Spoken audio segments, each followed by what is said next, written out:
ప్రతి ఒక్క మనిషి తమ జీవితంలో తప్పు చేయకుండా ఉండరు.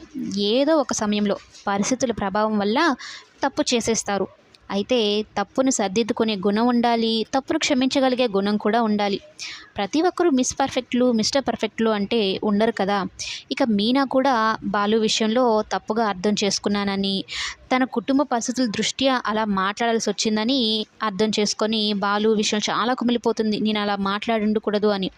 క్షమాపణలు చెప్పడానికని వెళ్తుంది. నేను తప్పుగా అర్థం చేసుకొని నోటికొచ్చినట్టు మాట్లాడాను. నన్ను ఇదొక్కసారికి క్షమించు. మరోసారి జరగదు అంటే బాలు ససేమిరా ఒప్పుకోడు. ఒక భార్యగా నన్ను దగ్గరకు తీసుకొని నీ ప్రాబ్లమ్స్ చెప్తే నీకు నాకు ఈ పరిస్థితి ఉండేది కాదు కదా అని మీనా అంటే బాలు నువ్వు నా భార్యనా అని ఈ జన్మలో ఈ బాలుగాడు సింగిల్. అనవసరమైన ఆశలు పెట్టుకోకు. నువ్వు నేను రైలు పట్టాలు లాంటి వాళ్ళం. అవి కలుస్తాయా? మనం కూడా అంతే.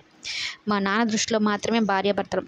అది గుర్తుపెట్టుకొని ఉంటే నీకు నాకు చాలా మంచిది అని అంటాడు. మీనా మనసులో బాధపడినా నీ నోటితో నువ్వే నన్ను భార్యగా స్వీకరించేలా చేసుకుంటాను అని బాలుతో ఛాలెంజ్ చేస్తుంది. అంత లేదమ్మా, బాలు ఇక్కడ ప్రేమకు స్థానం ఉండదు అని రివర్స్ కౌంటర్ ఇచ్చి వెళ్ళిపోతాడు. మరి మీనా బాలుతో ఛాలెంజ్ చేసినట్లు బాలుని ఎలా మార్చుకుంటుందో అనేది కమింగ్ ఎపిసోడ్స్లో చూద్దాం.